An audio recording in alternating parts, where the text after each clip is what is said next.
अभी हमारे इस जो सक्षम वेलनेस प्रोग्राम के एक पार्टिसिपेंट ने बड़ा अच्छा प्रश्न पूछा। वे प्रोटीन के बारे में, वे प्रोटीन को लेके बड़ा कंफ्यूजन रहता है लोगों को। अभी उन्होंने कोई एक शायद इंस्टाग्राम पे या कहीं कोई वीडियो देखा जिसमें एक लेडी कह रही थी कि वे प्रोटीन जो है वो इंसुलिन स्पाइक करता है, क्योंकि जो वो बनता है बेसिकली जो चीज़ मेकिंग प्रोसेस होता है ना, उसका चीज़ तो निकल गया सॉलिड वाला, जो लिक्विड बचा है, जैसे अपने वहाँ जब हम मक्खन बनाते हैं ना वो छाछ से बचती है, तो वैसे जब वो बचता है पानी उससे वो वे ड्रॉ किया जाता है। तो that is a high protein thing. फिर वे के उसमें भी दो तीन तरह की चीज़ें हो जाती हैं, दो तीन तरह की कैटेगरीज हैं। एक तो सिंपल वे प्रोटीन होता है, तो उसमें नॉर्मली प्रोटीन परसेंटेज 70-80% के आसपास होता है। फिर एक होता है वे प्रोटीन आइसोलेट, जिसको वो क्या करते हैं, शायद कंसनट्रेट कर देते हैं, फैट वैट कम कर दिया, कार्ब और कम कर दिया, तो उसमें 90-95% प्रोटीन हो जाता है, विच बिकम्स वेरी एफिशिएंट।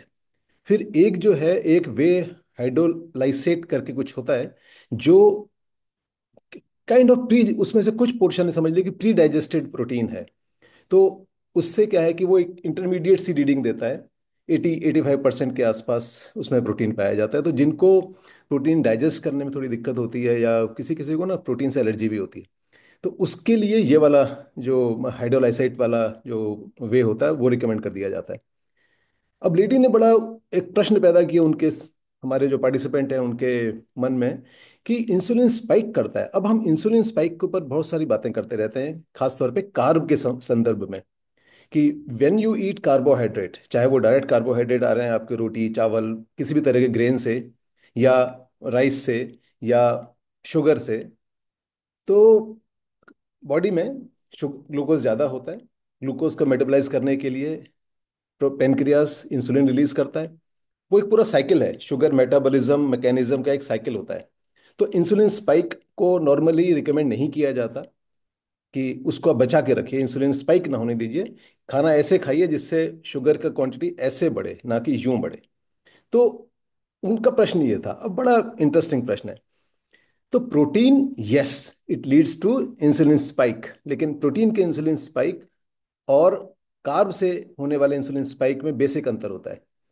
एक तो जो प्रोटीन से जो इंसुलिन स्पाइक है वो क्या है उसको समझते हैं, क्यों है रादर, क्या है तो पता ही है क्यों है। क्योंकि जो इंसुलिन है वो प्रोटीन को मसल्स में, जैसे क्यों हम नॉर्मली लोग क्यों वे प्रोटीन खाते हैं, कि जिम में एक्सरसाइज की, खूब दबा के तोड़ के मसल्स बिल्डिंग की, पंप किया आयरन, तो हल्का हल्का हल्का ना मसल में माइक्रो टीयर्स आते हैं, then only the muscle gets formed. तो उसकी रिपेयर करनी होती है अमीनो एसिड्स ने। तो जो इंसुलिन होता है वो अमीनो एसिड्स को मसल सेल्स तक लेके जाता है। वो जो इंसुलिन का काम है उस प्रोटीन के स्पाइक में, प्रोटीन खाने के बाद इंसुलिन स्पाइक में, कि वो उस प्रोटीन के जो अमीनो एसिड्स हैं उनको मसल सेल्स तक लेके जाए ताकि मसल्स बिल्ड हो।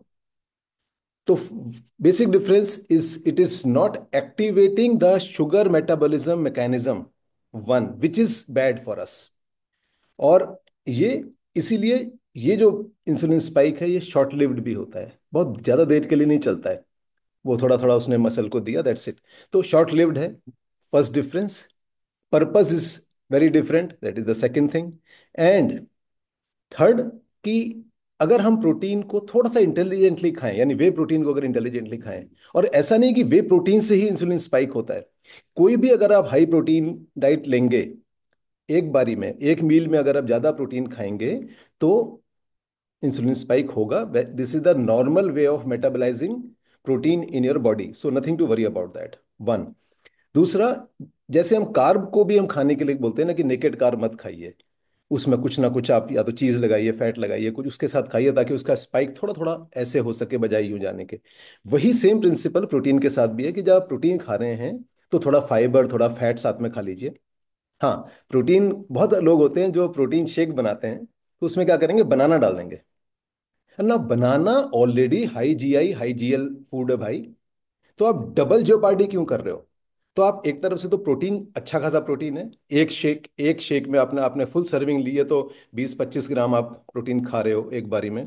फिर आपने मीठा डाल लिया, आपने केला डाल लिया, या अब गर्मियां आ रही हैं जैसे, तो आम डाल लिया, मैंगो शेक टाइप का बना लिया। वो ऑलरेडी, उससे कार्ब के कारण भी स्पाइक बढ़ेगा इंसुलिन, तो डबल इंसुलिन स्पाइक नहीं करना है। तो इंटेलिजेंटली अगर आप प्रोटीन खाते हैं, तो कोई इश्यू नहीं है, इंसुलिन स्पाइक से हमें डरने की ज़रूरत नहीं है, प्रोटीन के कारण होने वाले। और दूसरा, एक बेसिक सा फंडा है कि जब भी आप कुछ खाएं हैवी खाना, पोस्ट मील वॉक कर लो भाई, 10-15 मिनट वॉक कर लीजिए, सारा बैलेंसिंग हो जाती है।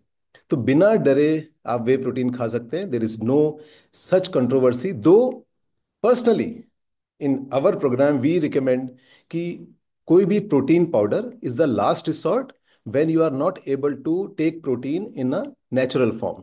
अगर आप वेजिटेरियन हैं तो आप paneer, tofu, rajma, nuts, seeds, इनके थ्रू प्रोटीन थोड़ा बढ़ा सकते हैं। नॉन वेजिटेरियन है तो बड़ा इजी है भाई, चिकन खा लो, फिश खा लो, रेड मीट खा लो, कुछ भी कुछ खा लो, फिश खा लो, मतलब बहुत इजीली प्रोटीन रिक्वायरमेंट पूरी हो सकती है। बट प्रोटीन का फंडा क्लियर करके रखिए, डरने की जरूरत नहीं है वे प्रोटीन से।